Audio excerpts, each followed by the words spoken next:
Thank you, everyone, and I really appreciate you making the time to share with me today.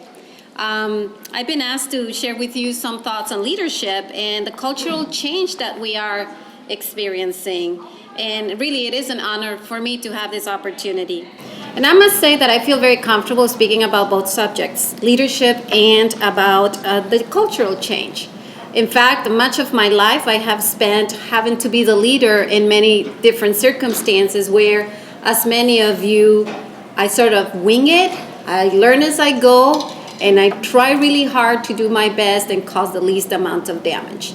Because as much as we attempt to be gracious leaders, there's always so much at stake and so many things that can impact the quality of your leadership ability. That is something that you can never know enough about.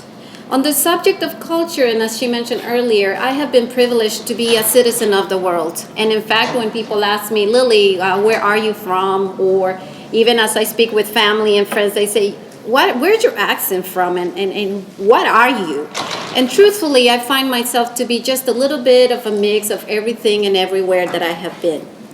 Whether I was working with nomads in the Sahara Desert, or whether I was in West Africa, or working in Southeast Asia dealing with relief situations, or in Latin America, I know that there's something very important. And as long as you are willing to observe, you will be able to learn.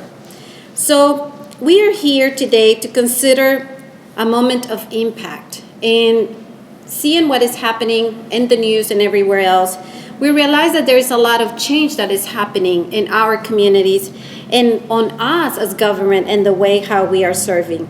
So I want us to take some time to explore some of those dynamics that are happening around the world and around us. And it's true, this is taking all kinds of different names. Some people call this change turbulence. Others call it innovation. We know that technology has transformed everything about our lives and everything that we do. Have you seen that magazine? Did you hear about it? What do we fear? Or what are those things that make us feel a little bit uncomfortable?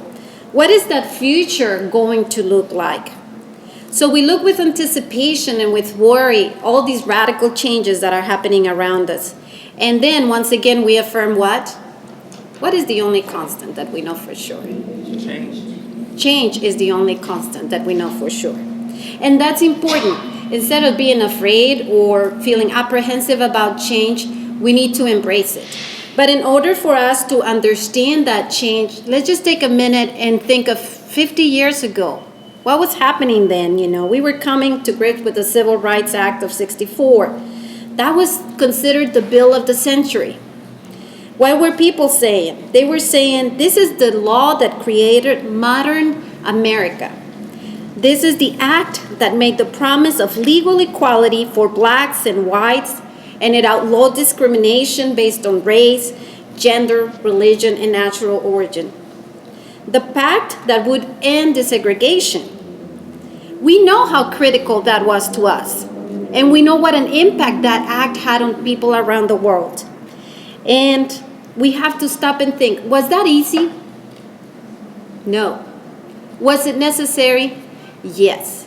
And once again, we realize that at that time, those changes caused a lot of fear and confusion and lots of anger and uncertainty.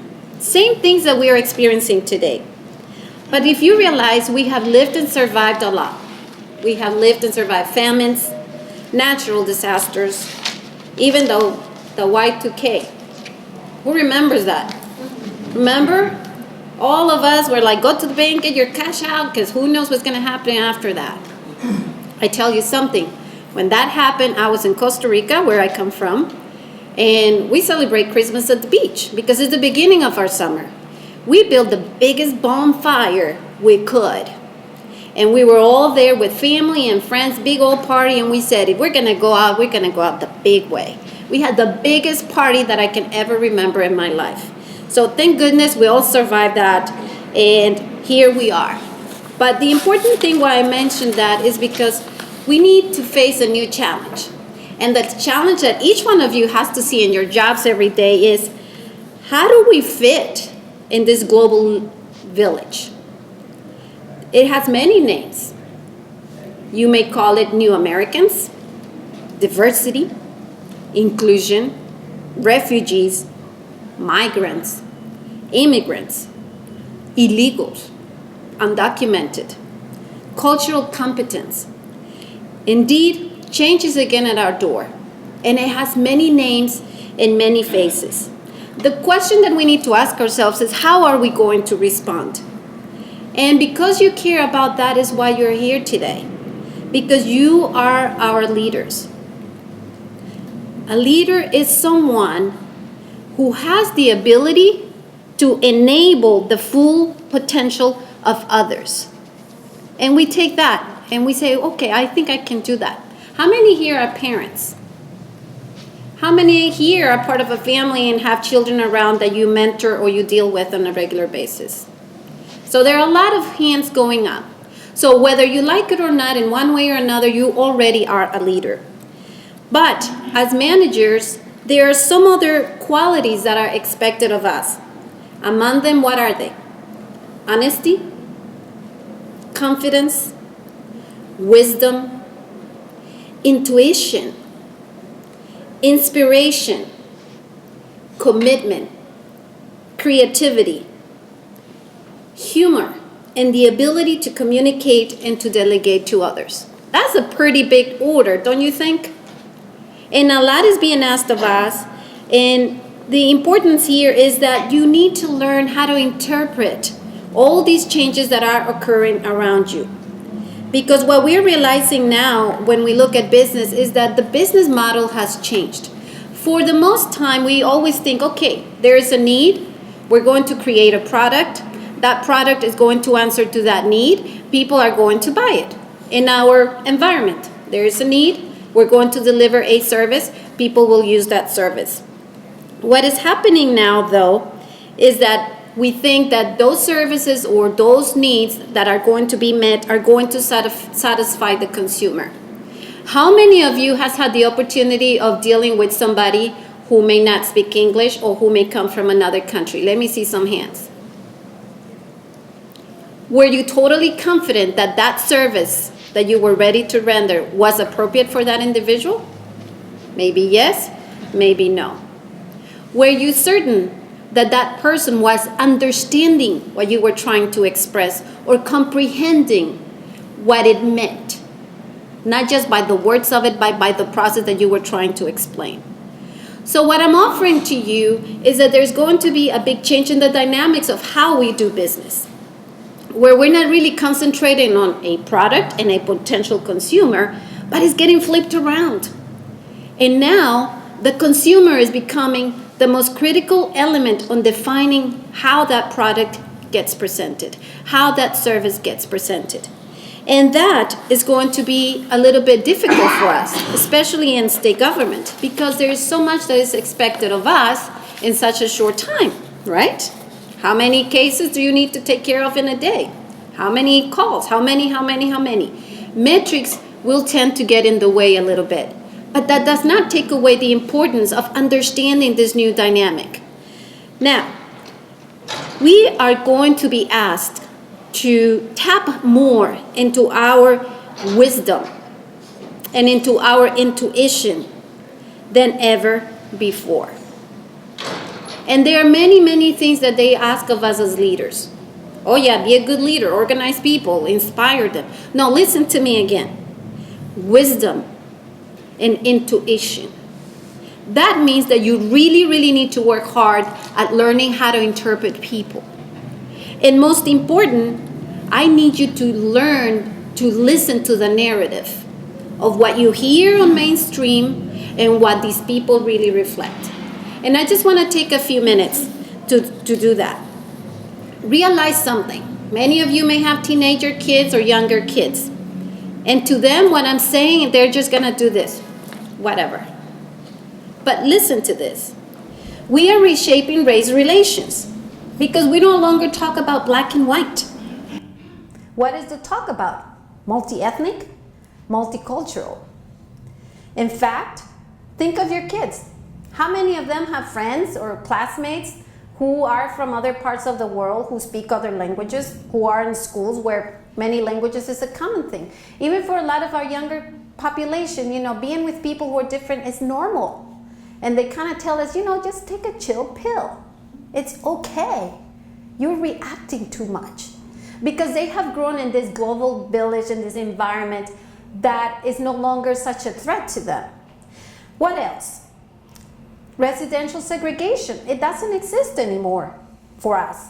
But something that is very interesting is the intermarriage of Hispanic and Asians, a lot of African Americans, Hispanic and Asians. So there's a lot of new looks around. So that when people ask, what are you? They don't no longer qualify themselves by race, but they will be proud to explain what is their heritage. We are becoming a country of people that decide to identify by their own cultural identity instead of the race labels that we're so used to. In fact, for many of our young folks, when we talk about race labels, they tell us that is a stigma of the past. Now, another important thing is 2050. What have we heard about what's going to happen in the year 2050? That is the year where the United States will be a country of minorities. No longer one group will be the majority. 2050. That's only 36 years from now. What would that look like? In that time, globalization is everything we do. Borders don't really exist. I mean, yeah, we have countries and physical borders and lines, but that is not going to be such a hiccup. It will be common to be crossing those lines. Most importantly, accents will no longer be a problem. In fact, accents are going to be an opportunity, advantage. Why? Because anybody who is multicultural, anybody who has to navigate and learn a second language, has to learn to adapt, to listen, and to grow in areas of discomfort. To do things that normally they wouldn't do, and that really stretches you and makes you a lot more sensitive, more intuitive, and more wise. Aren't those some of the qualities that I said that we need to start to work on? Definitely they are. And just because we have a position of leadership does not mean that we have all the tools that we need to do well in that and to understand what are some of those dynamics that are affecting our customers. So I know that numbers are not everything, but numbers are important. In the state of Ohio, Hispanics is the fastest growing of the minorities. And as member of the Latino Affairs Commission, that's what I speak mostly about. However, in Ohio, we have large communities of refugees, migrants, and immigrants from many other parts of the world. And so it's important for us to try to understand what is being said about those people. And for me, I want to use the case specifically of Latinos and what is the narrative and what is that we're understanding from that. Today, we have in the United States 16 million Latino children and youth. 92% of them are US citizens. And they're very important to us because the future of our country stands on their shoulders, whether we like it or not. The question is, are we going to embrace the change or are we going to fight it? And how well are we going to prepare these future generations to be able to hold the responsibilities that they have to face in the very near future? Every month, 50,000 Latino youngsters turn 18 years old. That's a lot of people, huh? 50,000 every month. It matters. But what is also important to realize is that nationally and regionally, Hispanics are growing because of births, not because of immigration. Now, I want you to start listening to me and thinking, what do I hear out there? Yes, there are more US-born Latinos that are reaching their adult age now than ever before. The median age of most Latinos is 25 years old. A great number of them are able to access and get an education. The majority of them speak English better than you and I sometimes, because these are children that have been brought and raised in this country. Is that the narrative that you hear? In fact, another thing that we often hear is they don't stop coming.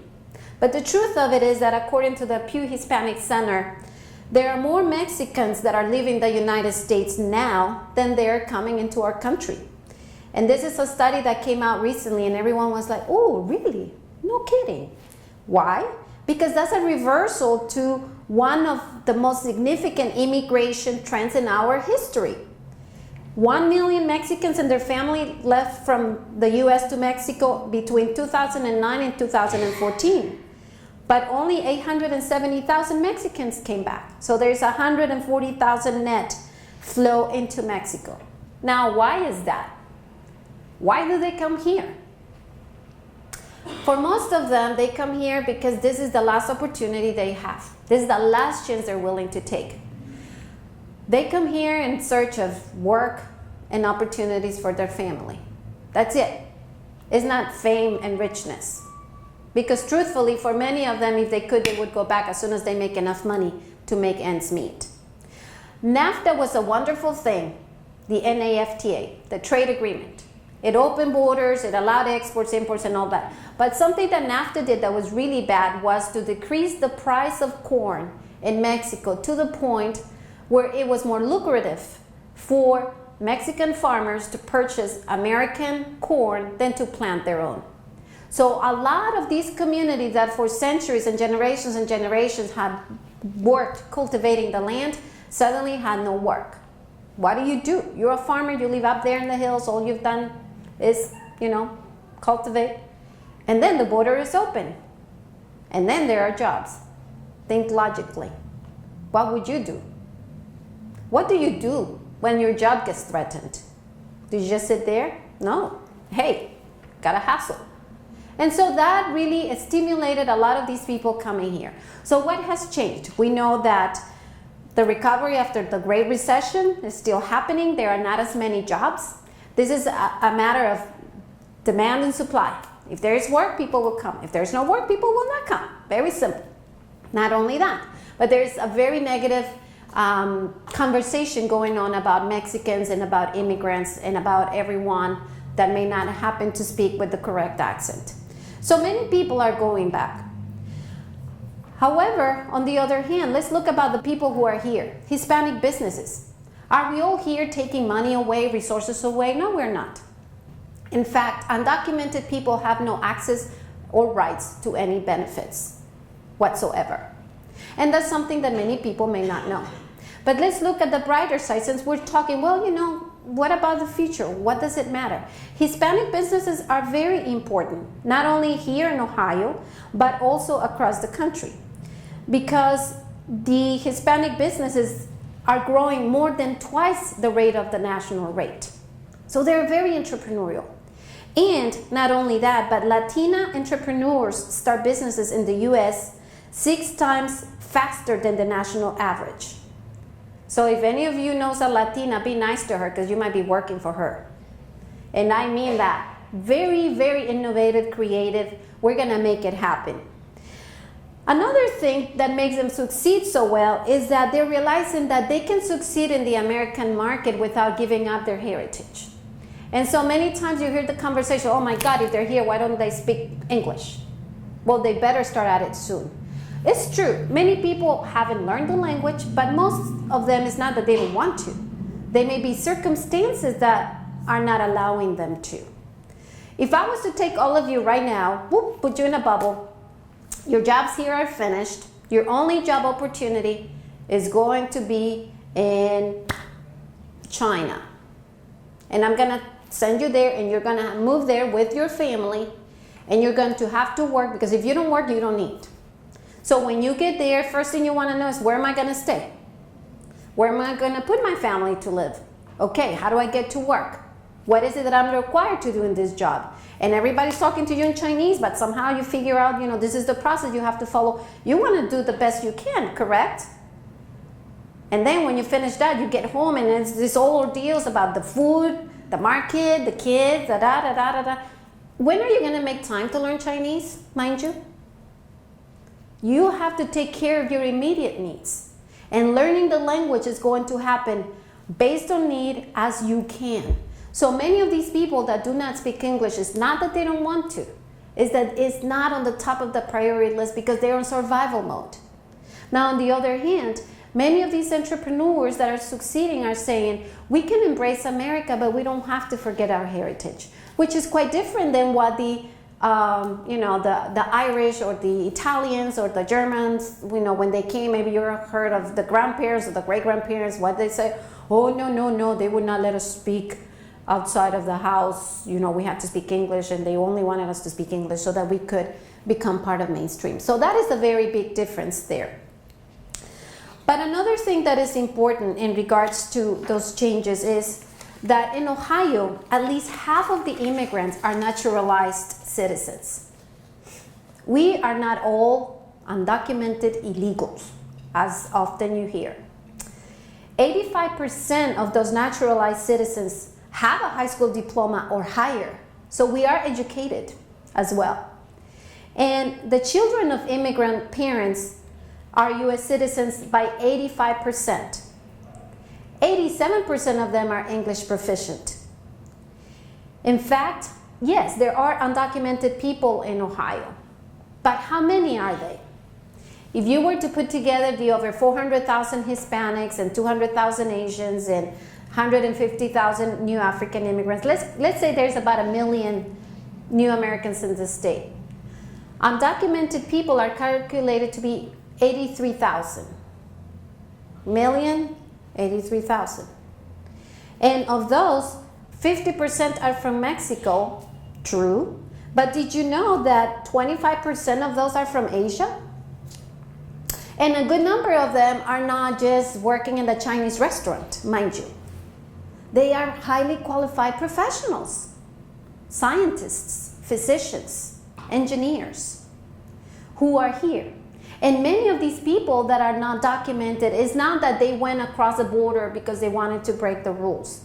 They may have come here with a visa and it fell out of status. Why? Because many people come here trying to search for their American dream, and they're working on getting a visa that will allow them to work. And while one visa expires and the other one is being processed, what happens?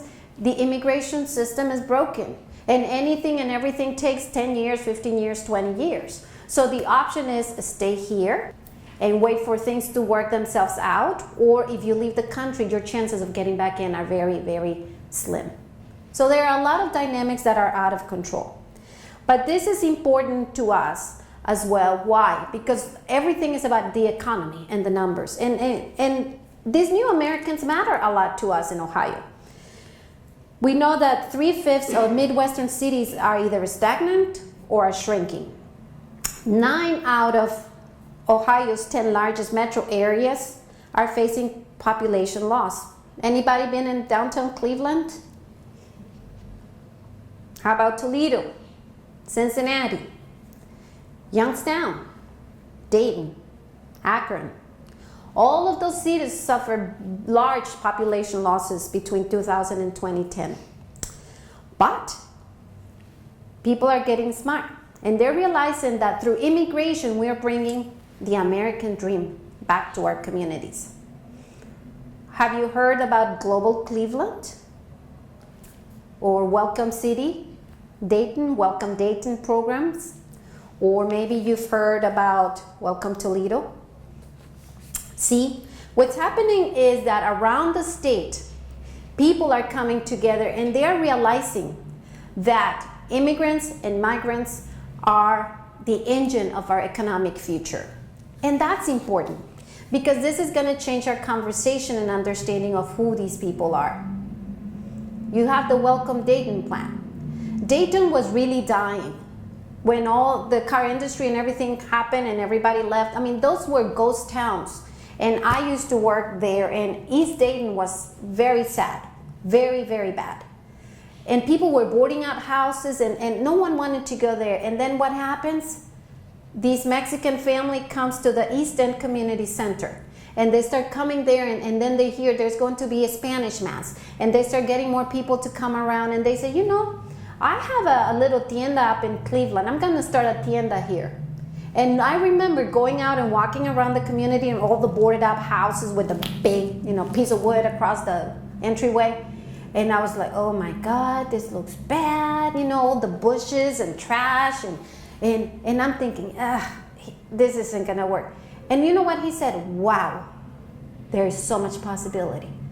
Where I saw trash, he saw opportunity. And I tell you something, not only did he start La Tienda, but many of these Latino families that started coming there to the east side and taking pride on that community have rebuilt it. And that was part of the stimulus that really eventually got Dayton to realize, we're losing people, we're losing jobs, but these people want to come here. They want to make our city pretty. They want to live here. They're going to purchase here. Taxes, not bad. Employment, not bad. Community, not bad. Safety, not bad. And suddenly we're realizing, immigrants and new Americans aren't really that bad. They are an important part of how our country has been built. And so you see that around our state, in many different ways and places, what are we saying? So, we live in a time of immense opportunity. Immense opportunity. We know that Latinos have been around for a while, and you may recognize some of these famous faces. And we're continuing to grow. What matters for us here in Ohio is that we are in 87 out of the 88 counties. In fact, population growth in 87 of our counties is due mostly to the Latinos. And the one that is not is somewhere in the very tip of Southeast Ohio. So if we were to put all of the Latinos together in one place, we would become the third largest city in Ohio, right behind Columbus and Cleveland. Can you imagine that? That's interesting, huh? See, what makes Latinos a little bit different is that we are part of the melting pot, and we've been part of that forever. It's part of our DNA. People of Latin America come from all over the world. We have the Jamaicans and the Caribbean folks that came to build our railroads. We have the Chinese and the Arabs and the people from Persia and the Middle East who came through the Panama Canal and decided to make it home. We have the immigrants from Europe that came all over South America and lived and stayed there. We have the local heritage, the native heritage.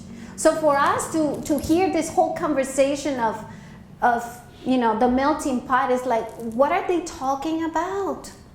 That is who we are, because all of us are that in Latin America. So that is an advantage to a point. It's not something that foreign. The other thing is that the majority of Latinos do speak English. Even though a lot of them speak English at home, at least half of them say that they speak English very well. And that's an important number. We live in families, and that matters. Because when people live in families, there is stability. There is an investment. There is a desire to become a part of the family.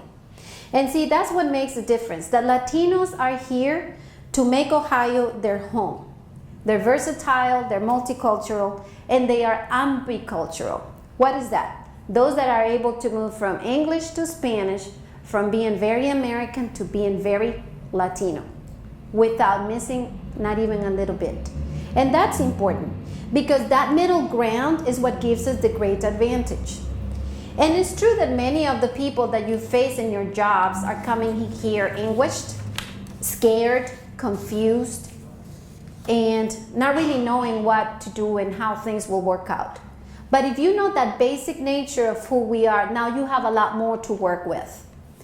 Latinos also like to spend money, and that's important to our state. That is very, very important. In fact, in 2013, the Latino purchasing power was $8.4 billion with a B in Ohio.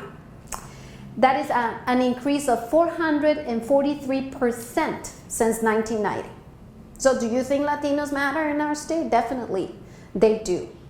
They're important.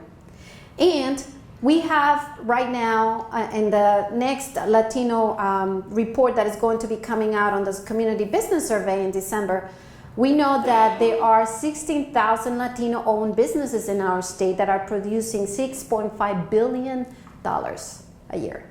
That matters. We need that. Now, stop for a second. Is that the narrative that you hear? Is that what the news are telling you? Is that what fear is telling you? It is not. So again, as leaders, I am telling you, you need to learn to use your intuition and your wisdom, but you need to be informed. You need to look at things with a different set of glasses that questions that narrative that you're hearing every day. And that is important. Why? Let's look at the other side of the coin. What about these people coming here? They have big dreams. They come here because for many of them, this is the opportunity to do something better, or this may be the last resort. Okay? How many of you willingly, if you have a good job and are comfortable with your life and the family and your friends, would want to go with me to that China trip? I don't see any hands going up. We wouldn't, right? They're no different than we are. But they have to come here seeking that opportunity, that safety. Why do they come here? Yes, economics is important, but also we have the issue of safety and security.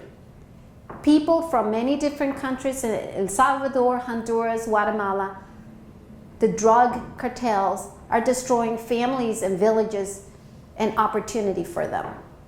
Political upheaval, that's always something that is impacting the communities. So there are lots of other variables that are playing a part in this. But the thing is, new Americans are encouraged to come to America and boom, they make it here. And then once they get here, nobody teaches them how to become an American. No one teaches them how to function well here. Nobody tells us what are our rights and our duties. In fact, if anything, they're afraid. They're afraid of you because you are government. And they're coming from countries where the experience with government has not been a good one, where they cannot trust the police, where they cannot trust the system, the judicial system, where they cannot trust anybody in government. And suddenly they come here and we tell them, oh, it's okay, go and be honest, go and tell them, and they're going to help you. What would you do from your experience? It's very hard to do that.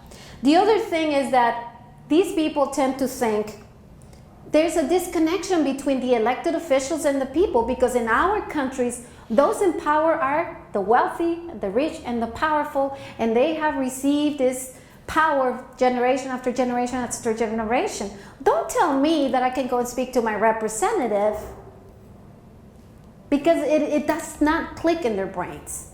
So even if we tell them, well, go here, go there, blah, blah, they don't understand. It's like speaking Chinese to them. The other thing is they tend to think, let the experts do the job. I am not a person with enough knowledge, so I'm going to rely on others to do it for me. And you may not be surprised how many times they come not by themselves, but with others to intercede on their behalf. And if you deal with Latino families or Middle Eastern families, you don't speak to one person, you speak to the clan, right? And you're like, my conversation is with Miss Lily here, and Miss Lily's not gonna let go of anybody. Either you speak to all of us or nobody. Because that sense of identity and individualism does not exist. We are not one, we are all. And it is so ingrained in us that it's very hard for them to comprehend something different. So the other thing is, for these people, it's hard to understand, how do we become part of our community and not just be in the safety of our own family. And their dilemma is no different than yours. How many of you are so involved in your community and go to community meetings and go to church and go to this and go to that? Some. And how many of you are just comfortable being home, relating to your own relatives, your children, your church, going to work, and minding your own matter? It's a different transition, and it's a difficult transition. On the other hand, us as government, it's hard for us to understand the complexity of the problems that immigrants bring. New Americans are very complex. Each person is a whole story, and we don't really have a lot of time to try to figure those things out. But there are some basic things that we need to do. We need to try to understand their history. Who are you? Where do you come from? What do you think I am doing for you today? That is the key question. Because they may be thinking that you're going to get them to get something done when you really are like completely not. So that's important to ask. You need to create momentum. You need to be a part of this change. You need to manage those differences so that you can find the common points, the intersection points. And you need to welcome the stranger and the new. And that's important. That is very important. Latinos are going to be here. They're going to stay, as well as all the other new Americans. Something that you need to know is that we are progressive people, we are confident, and we are game changers. And we know that it's going to take preparation and commitment, time, and resilience. But most of us have already demonstrated that just by the fact that we are here and we are making it. We don't speak for the cause of the one, we speak for the cause of our family. And as we become more embedded into the fabric of our communities, you will realize that our family is not just those that are marked by blood, but everyone surrounding us. Because when you don't have your family near, do you adopt your friends? Do you adopt your neighbors and they kind of become your family away from home, right? Well, wouldn't you do that even more if you were in a foreign country? So we're not choosing between the Latino or the American culture, but we are actually becoming both. And that is important to us and to all new Americans, because we are becoming part of that American mainstream with a sense of community. So the way I look at it is that we are no longer a passenger on this bus. We're not a bystander on the corner waiting for the next ride. We aren't. We realize and know that the future of America stands in our hands as new Americans, just like pioneers did and all these other waves of immigrants have in the past. We value work, hard work, family, determination, optimism, and we are imprinting those values as we go around in Ohio. Many of the businesses say, oh, I want to hire those Latinos. They're good workers. They have good work ethic. Why? Because there's pride in what we do. And because this land has given these people the opportunity of life and a better future for their children. And that is why they came here. So, as I say, we are not the passenger. We want to get on that driver's seat. But in order for us to get on that driver's seat, we're going to need the leaders, the coaches, the people like you that have the ability to enable the full potential on each one of us. And to do that, what are we looking for? We're looking for people who are honest with us, who show confidence, who have wisdom and can help us navigate, who trust their intuition, their gut feeling, who are inspired, who have commitment, who have humor, because we know we're going to mess up many, many times. And most important, people who are willing to try to communicate. And I think that there are some great opportunities ahead of us. And if you don't mind having a fast driver, I say get on with us on the bus and you'll have the best ride of your life. Thank you.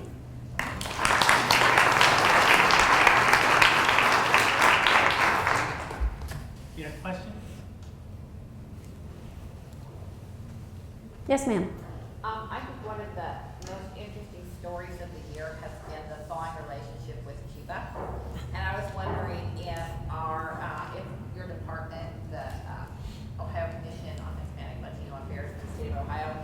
is planning any kind of coalition or any type of preparation for an increase in a relationship that decades ago was very strong? Mm-hmm. We are in very preliminary conversations with the governor's office and other offices, just trying to figure out what is that going to look like. What we do know, and already have been supporting our initiatives through the Ohio State universities and other universities across the state that are beginning to build those cultural bridges. It's probable that a majority of the people that will be affected by that will be communities more in the Florida area and the coastal areas, because we don't really have that many Cuban families here in Ohio. But what is good about that is the opening up of a conversation and the breaking down of another barrier that deals not only with cultural issues but political issues that have for a very long time separated people. And so we will continue to look and observe, and in our role as the commission we tend to be I call us the matchmakers. Who are the people that need to be in the room and have these conversations to better understand how to serve the growing community in the state? So we'll definitely be involved with that. Sure. Any other questions? Okay. Yes, ma'am. How would you recommend you feel when you have immigrants that come in and maybe hang your flag above ours or hang our flag upside down under theirs? That angers us. Mm-hmm. So how would you feel, how should we respond to that other than with anger? My suggestion would be many times this happens more out of ignorance than desire for disrespect. And to be fair, there are some people that carry resentment towards the U.S. and they're still here. And it's very hard for us to understand, if you think we're so bad, what are you doing here? And those are very difficult conversations or things to come to terms with. Many times, those that really are against us or dislike completely everything we represent come here just to show the dislike and the despair and the despise they have against the system or the culture or the religion. But if you look at that, they will be a minority. Now, what are they seeking for? Reaction. If you react to them at their level and they escalate that angerness, they win and we lose. I face a lot of that. People that may not understand or that bluntly want to disrespect. And I am not afraid to say, this is our country. This is how we do things here. There are certain basic principles that you need to abide by. And if you don't, there will be consequences, not by me, but by the law, but by the power of the people. Now, help me understand what got you to this place. And sometimes they will open up and share with you some of the reasons why they are where they are.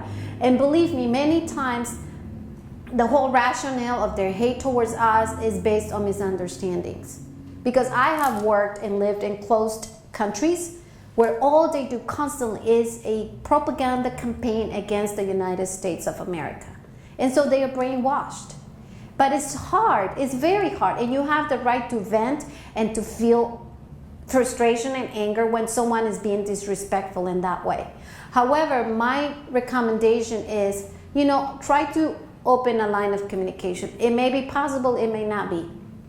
I, being somebody from another country, I'm an American, I'm a U.S. citizen. I wasn't born here, but I lived here most of my life. And often I get picked on sometimes for my accent or why are you here or blah, blah, blah. Some people don't agree or they accuse me of everything wrong that has been done because of other people. It's normal to react to that. But I always try to find what's the root of this anger. Can I break through you to the point where I'm able to understand better where you're coming from? And we may agree to disagree. But the thing that I try really hard to avoid is to burst in anger, because then they win.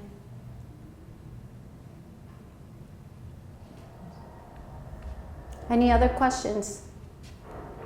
I was going to say, I appreciate your sharing about creating a new narrative I think it's a different perspective and way to think about things. Can you maybe share a few other ways that the commission, things that are being done to help create that new narrative? Sure. We are the only state-funded commission for New Americans, Latino affairs. We have existed for 36 years. There is actually a Asian and Pacific Islander Advisory Council, and there is a New African Commission, but neither one of those two entities is funded. So to a great extent, the Latino Affairs Commission has to be the voice of this New American community in the state of Ohio. And we work not only with legislators trying to help them understand what are the dynamics and the issues that are impacting the New American communities, but we also work with state agencies and with government and trying to understand, what are the processes, the systems that we have in place, and how are they working to meet the need of that growing population? How do we work when they don't want to see anything in writing because they don't like to read, but yet they respond quite well to graphics and images? You don't know that. How do they respond to color and shape? You don't know that. How do they respond to the way how we do the interviews or how we welcome larger groups of people? You don't know that. So we're trying to work with different government agencies, and we're always willing and able to come out to just do brainstorming and try to figure out, what are the best ways of meeting the needs of these constituents. Because the truth is, as government, we are here with a mandate to serve all Ohioans, right? All Ohioans. When we don't serve them well, or when getting to that service takes more than the usual steps, that's going to cost us money. And now this is Lily talking with a businesswoman hat. Time is money. Money is return on investment. If you're not making me money, you're wasting me money. So part of our work as Latino Affairs is working with different groups trying to figure out how do we better do what we do to serve these communities? How do we change the look and feel of places? How do we hire more people that are part of these communities so that we create those bridges? And on the other hand, how do we explain to these new communities what are their responsibilities now that they're here? Because as I mentioned, everyone is encouraged to come here, but once they're here, nobody guides them through the process. So maybe people will make the awful mistake that you mentioned, and I've seen that, where they'll put, it happened in Cleveland. There was something happening in Cleveland, and they were putting the Puerto Rican flag up here and the American flag down there, and all this discussion about, well, Puerto Rican, we're part of the US, but we have our own flag, we're Americans, da, da, da, da. There's a lot of things that have to do with protocol and respect and civic engagement that they don't know. So we play many different roles, trying to be the bridge builder between the New American community, the Latino community, government services, the public and the private sector. And this is what we do 24/7. We don't do this because, we're gonna turn rich one day. We're crazy people, we work hard and long, but this is our passion. We do this because we love it. And at least for me, the way I look at it is I am one of those privileged people that as a little girl had a big dream. And I'll take 2 minutes to tell you this one. And when I was a little kid, my dad, living in Costa Rica, my dad spoke English, and he was going to an American Institute to learn more English, and he would come home with National Geographic magazines. Do you all know those? So here's Lily, little kid, and I would be looking through those magazines, all these beautiful pictures and things, but it was in English. And I was like, dang it, I really want to see the world, but I realized, if you're gonna see the world, you have to learn English. How do I learn English? In Costa Rica, Spanish. And so eventually I meet this girl who studies with my dad, and she comes to my house, and I say, you have to teach me English. I want to learn English. I want to see the world.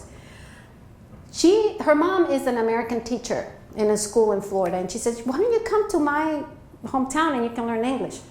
I knew that there was no way on earth my mother would ever let me leave, because here is a Latin American family where girls don't go anywhere until they get married, right? And I'm 14 years old, and I'm gonna convince my mother to let me go? There was no way on earth.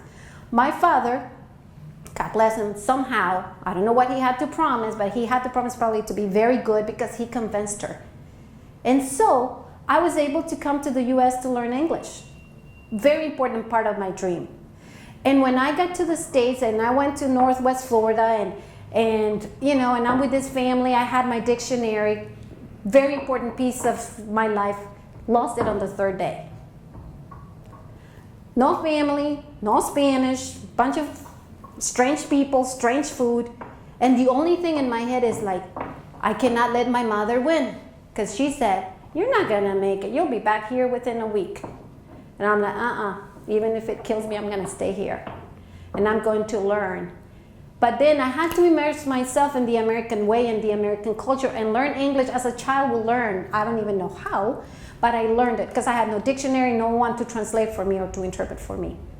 But then I realized, I went back eventually to Costa Rica and I got my big job and I started working internationally and I did all these things and I've been and lived all over the world. That would not have happened if I didn't have the opportunity of coming here and learning English in the first place. So the way I look at it is, if I have had this privilege and opportunity not only to come and live in the US, but to make this home, there's a lot that I have to give back. And the very least that we need to give back is understanding and communication and building bridges. And that's important to me because we all can see each other and realize that no matter how different you feel you are, don't we all smile in the same language? Right?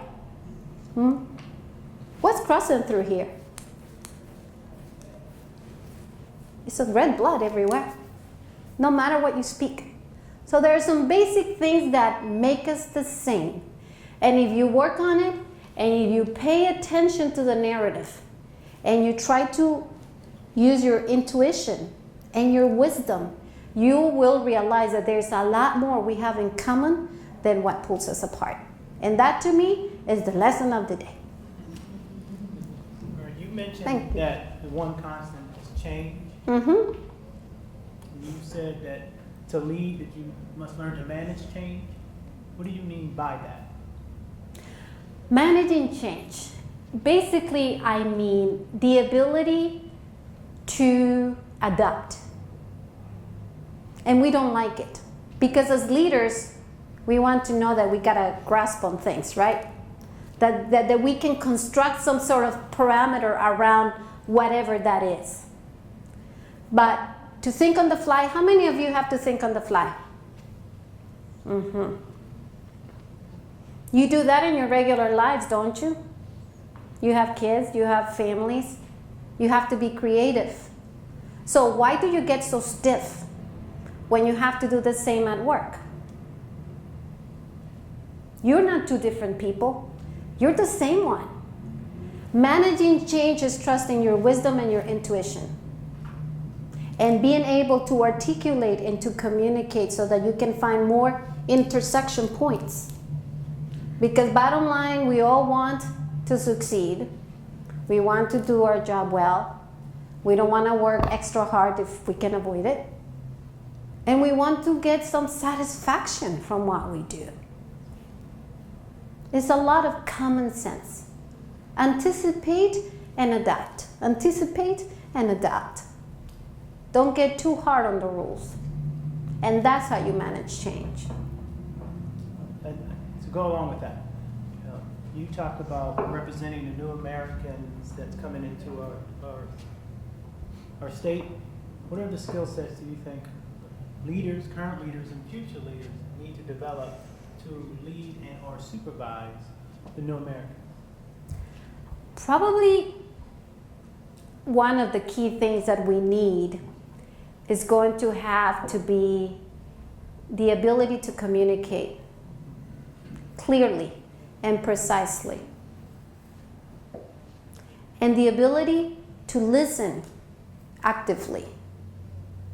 And us as managers, I'm the first one guilty of that. We say we're listening, but we already have, figured out what the answer is, but we're trying to go through the process. We must stop that. And we need to really listen and to communicate. And more than ever before, leaders have to lead by example and not by words.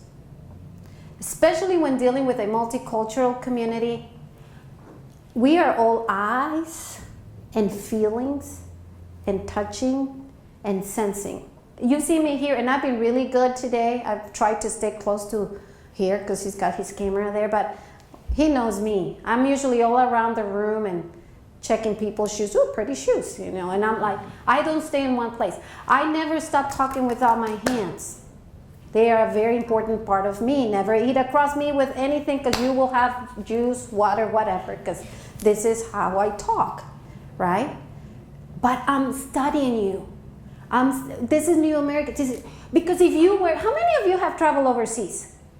Show of hands. Okay, anybody who has been to a country where they don't speak English? Okay.